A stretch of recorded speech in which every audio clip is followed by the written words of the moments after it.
Aujourd'hui, je vais te raconter mon histoire.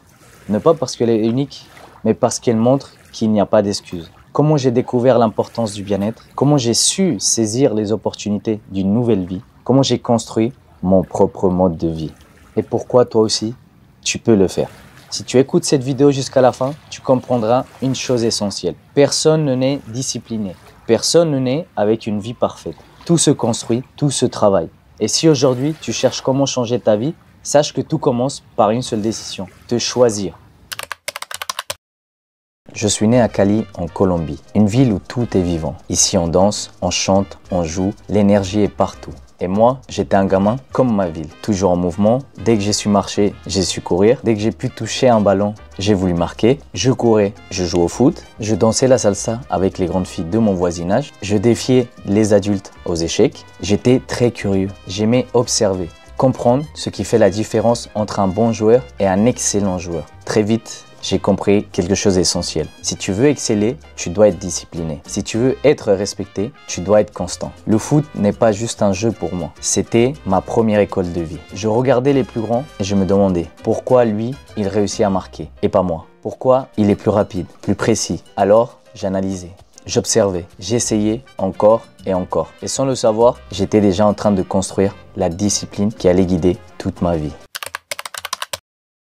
Puis par des choses de la vie, tout a changé. Un jour, mes parents m'ont dit « Andrés, on part, on quitte la Colombie, on quitte notre maison, on quitte tout ce que je connaissais. » J'arrive en France, dans ce beau pays, ce pays inconnu pour moi. Et là, c'était un choc. Et rien ne ressemblait à ce que je connaissais. Les rues sont calmes, les visages sont fermés. À l'école, je regardais autour de moi, mais je ne comprenais rien. Les mots m'échappent, les conversations me dépassent. Je suis là, mais je suis invisible. Et là, j'ai compris que j'avais deux choix. Subir cette nouvelle vie ou me battre pour la comprendre et la saisir. Alors j'ai pris une décision facilement. J'allais apprendre, j'allais m'adapter, j'allais utiliser chaque opportunité de cette nouvelle vie et la clé, c'était le sport.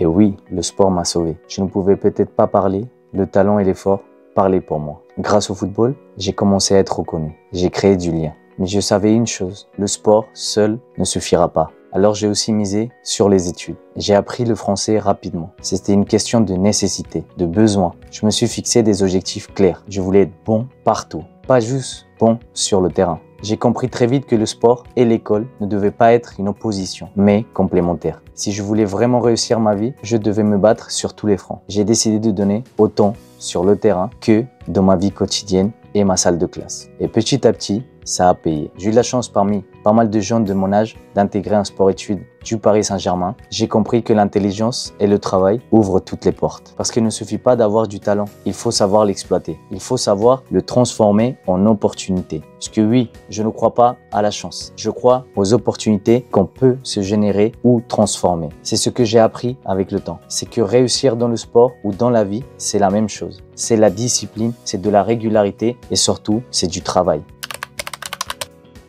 En continuant ma vie, avec le temps, j'ai appris que le bien-être, ce n'est pas juste être en forme physiquement. C'est une façon de vivre. Être bien dans sa peau, ce n'est pas juste faire du sport. C'est penser à son alimentation, à son sommeil, à son état d'esprit. Et petit à petit, j'ai structuré ma vie autour d'un équilibre précis. Faire de la musculation pour la force et de l'endurance qui est vitale pour mon corps. Faire du football pour la rigueur et la maîtrise. Faire de la course pour la persévérance et la discipline mentale. Avoir une bonne alimentation pour mon énergie et ma longévité. Et bien sûr, la méditation pour la clarté mentale et la gestion du stress. Chaque jour, je répétais les mêmes actions. Chaque jour, je progressais un peu plus. Pas de secret, juste de la régularité. Et en appliquant tout ça, j'ai vu ma vie changer. Je me sentais plus fort, plus lucide, plus en contrôle. Je domptais ma vie et surtout plus aligné avec moi-même. J'ai compris que le bien-être, c'est un choix. C'est une décision que tu prends chaque matin en te levant. Tu peux choisir d'être fatigué, démotivé et stressé ou alors tu peux choisir de prendre le contrôle.